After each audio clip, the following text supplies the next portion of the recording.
En mi juventud, como muchos escritores de mi generación, fui marxista y creí que el socialismo sería el remedio para la explotación y las injusticias sociales que arreciaban en mi país, América Latina y el resto del tercer mundo. Mi decepción del estatismo y el colectivismo y mi tránsito hacia la democracia, hacia el demócrata y el liberal que soy,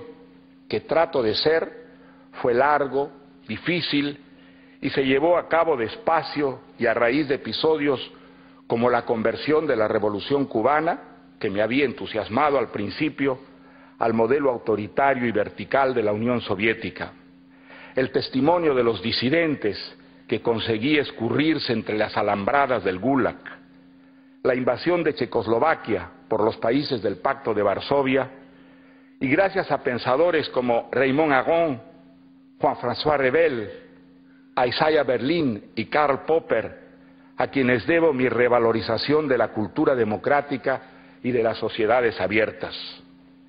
Esos maestros fueron un ejemplo de lucidez y gallardía cuando la inteligencia de Occidente parecía, por frivolidad u oportunismo, haber sucumbido al hechizo del socialismo soviético o, peor todavía, al aquelarre sanguinario de la revolución cultural china.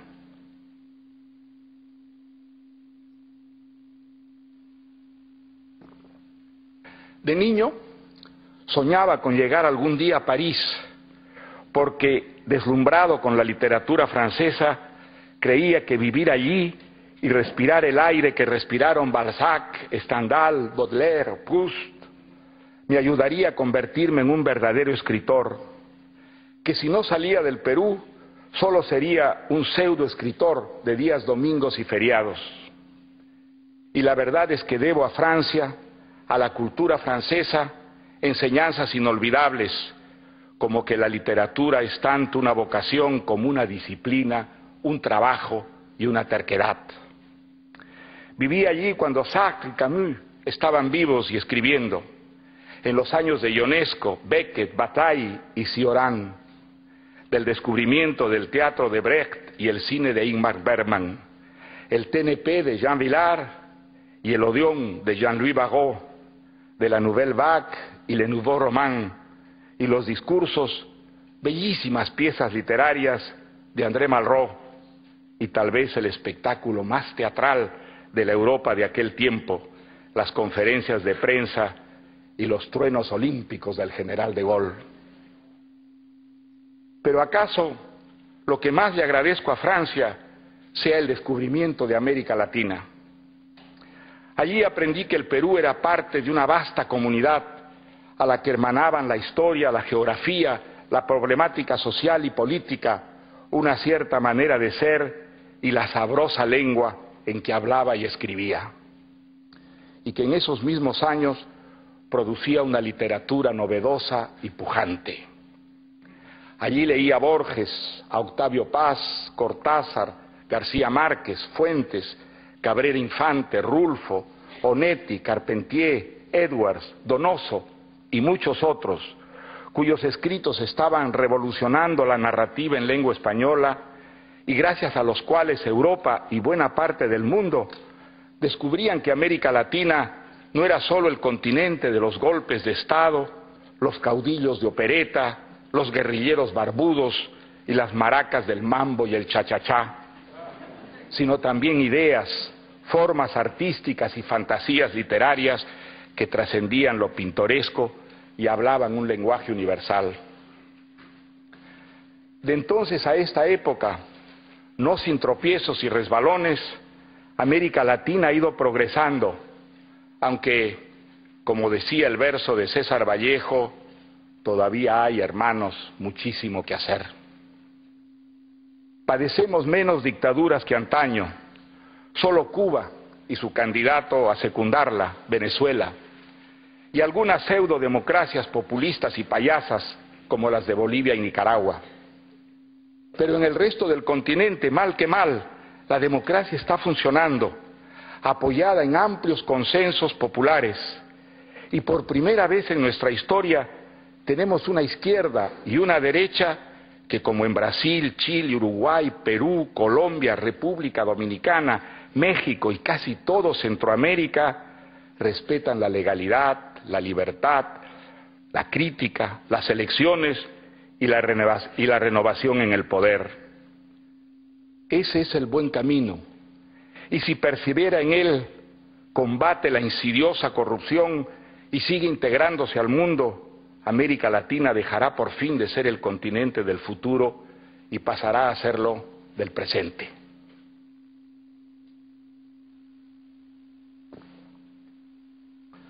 Nunca me he sentido un extranjero en Europa, ni en verdad en ninguna parte. En todos los lugares donde he vivido,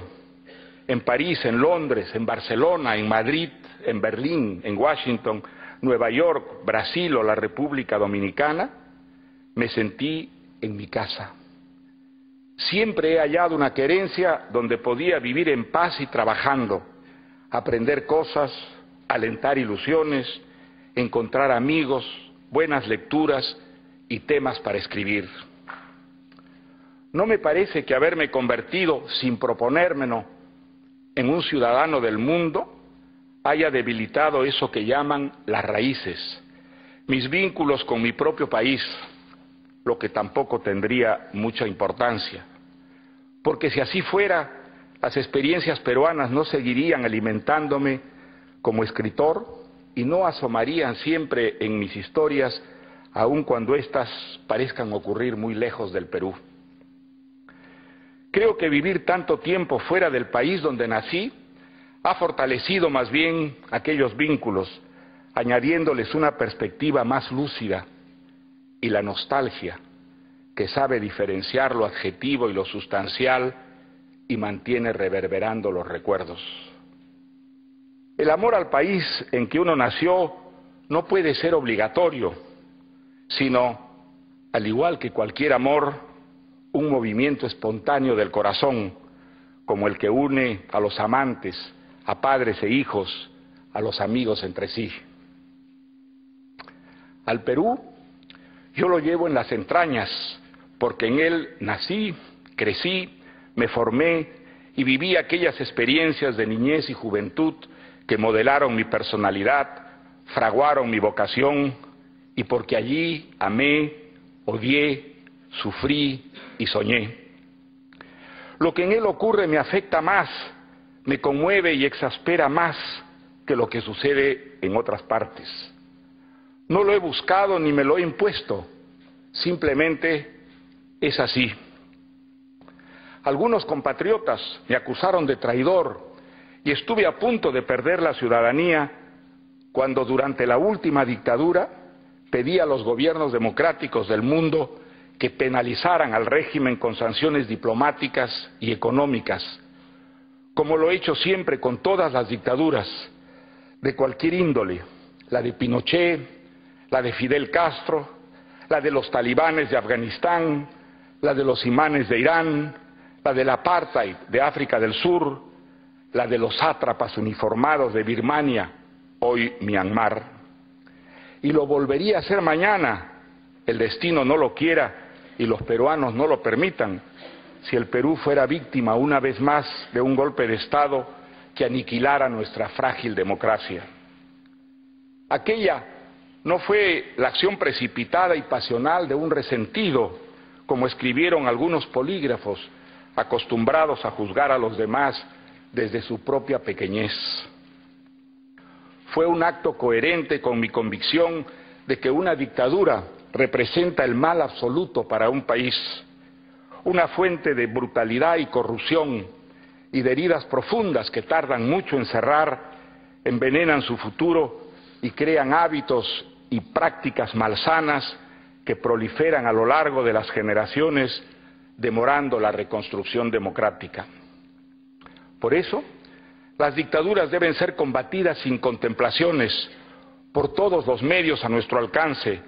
incluidas las sanciones económicas. Es lamentable que los gobiernos democráticos, en vez de dar el ejemplo, solidarizándose con quienes, como las damas de blanco en Cuba, los resistentes venezolanos o Aung San Suu Kyi y Liu Xiaobo, que se enfrentan con temeridad a las dictaduras que sufren, se muestren a menudo complacientes, no con ellos, sino con sus verdugos. Aquellos valientes,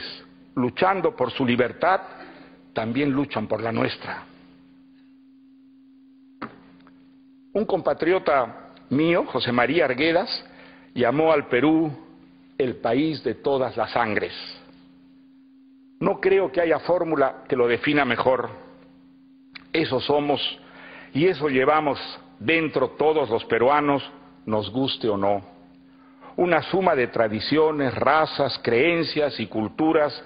procedentes de los 4 puntos cardinales. A mí me enorgullece sentirme heredero de las culturas prehispánicas que fabricaron los tejidos y mantos de plumas de Nazca y Paracas y los ceramios mochicas o incas que se exhiben en los mejores museos del mundo. De los constructores de Machu Picchu, el Gran Chimú, Chan Chan, Cuela, Psipán, las huacas de la Bruja y del Sol y de la Luna.